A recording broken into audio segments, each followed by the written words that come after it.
So my name is Choudhury. I'm the CEO of BLiNQ Media, and I came here mainly on an invitation. My chief revenue officer is linked to USC, and a lot of my background is around building cultures and building up startups and so forth, and just the people aspect of that. Yeah, I mean, I think the spokes, if you will, that created that space are right on in the sense of what you're trying to get out of an employee, if you will, in the sense of the aspects of building empathy, building culture, things like that. Really trying to get folks thinking outside of the norms, if you will, breaking out of the traditional way of thinking, and really building upon that, I think is the essence of it. Well, yeah, it's interesting. I mean, if you purely look at it, the traditional way of hiring would be hire against the skill, right?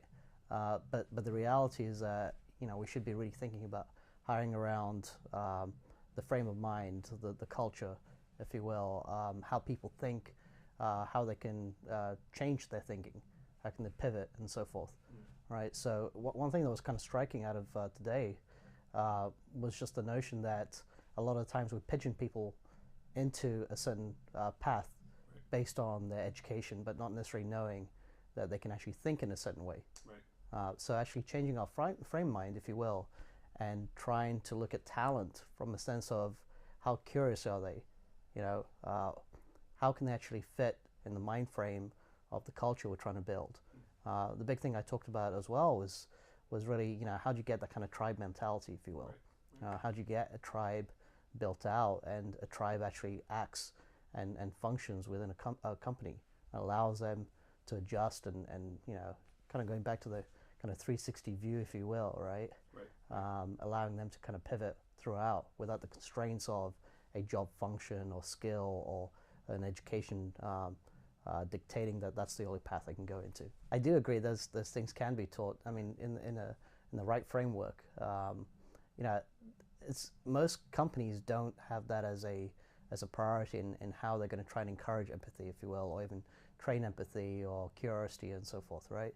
So I think there's a notion that folks are going to be either curious, and how you encourage that curiosity to even expand beyond that, right? There's folks who are maybe not going to be as curious, but you can put things in place to enable them to really,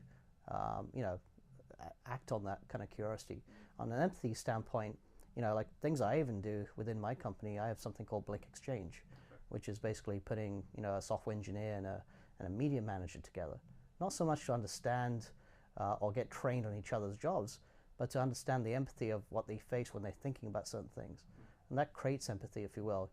The next time someone in finance is having a hard time with someone in engineering, they have a better understanding of what that person is going through, not only in their life, maybe in society and in the social aspects of a job inside of a company, but also the challenges that each role may have. And having that empathy only richens their ability to say, okay, now you know what, this is just having a hard time, or I understand that you have to go through all this kind of stuff instead of just making a flat assumption. Now there's a difference in I'm going to say millennials for now, okay? Millennials and baby boomers and so forth, and just the mindset and how they were brought up, right? But that doesn't mean there's anything either right or wrong about that. As a management team, it's how you basically take advantage of those situations, right? How you actually treat someone in the frame of mind. A millennial, if you will, is going to have a certain frame of mind. If you don't recognize that and put things into place, then you are just going to treat them like every other, everyone in the same mindset, if you will. Right. So it's to recognize where you have to train your existing managers, if they're not millennials, if you will, Right. and also millennials, to think about each other and also almost have the empathy back against each other. I think a lot of Gen X will have a certain notion of what a millennial is, or a baby boomer is gonna. Right. But if you encourage that, then you're actually doing more harm. Right. If you actually try and train them and to understand why that motivation is in place and really what they're trying to get to, you can actually, pull that apart and actually get them working together. Well, maybe not on the list, but I think related to third space is almost naivety. Um, I've I've been successful largely because I've been naive. Okay.